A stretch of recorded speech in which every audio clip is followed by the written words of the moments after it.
ఈరోజు మనం మాట్లాడుకోబోయే సబ్జెక్టు కేవలం ఒక వ్యక్తికి సంబంధించింది కాదు, ఒక రాజకీయ వివాదం గురించి అంతకంటే కాదు. పోలీసు వ్యవస్థ, న్యాయ వ్యవస్థ, వైద్య వ్యవస్థ మూడు ఒకేసారి ప్రశ్నార్థకంగా మారిన ఒక అత్యంత గంభీరమైన కేసు గురించి. నాటి ఎంపీ, నేటి deputy speaker Kanumuri Raghuramakrishnaraju CID custodial torture case ఇప్పుడు కోర్టులో కీలక దశకు చేరింది.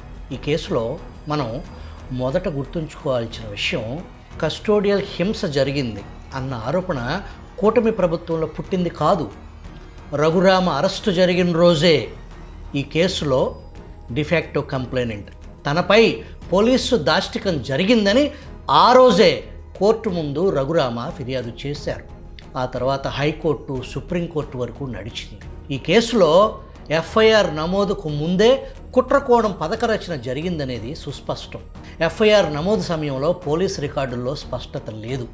ఒక డాక్యుమెంట్లో ఎఫ్ఐఆర్ సమయం ఉదయం 9 గంటలు, మరో డాక్యుమెంట్లో ఉదయం 10 గంటల 15 నిమిషాలుగా చూపించారు.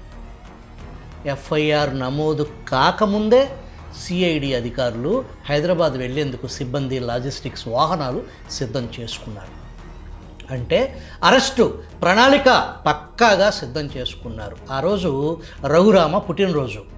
వికృత క్రూరత్వ మనస్తత్వంలో భాగంగా వారి రాజకీయ ప్రత్యర్థిని మట్టుపెట్టే పథక రచన చేశారన్నమాట. కోర్టు వ్యాఖ్య, as recorded arrest appears to have been pre planned. FIR టైమింగ్లో వ్యత్యాసాలు ఉండటానికి కారణం లీగల్ కవరింగ్ ఇవ్వటానికి ఎఫ్ఐఆర్ను మార్చినట్టు మనం పరిశీలించాల్సిన అంశం.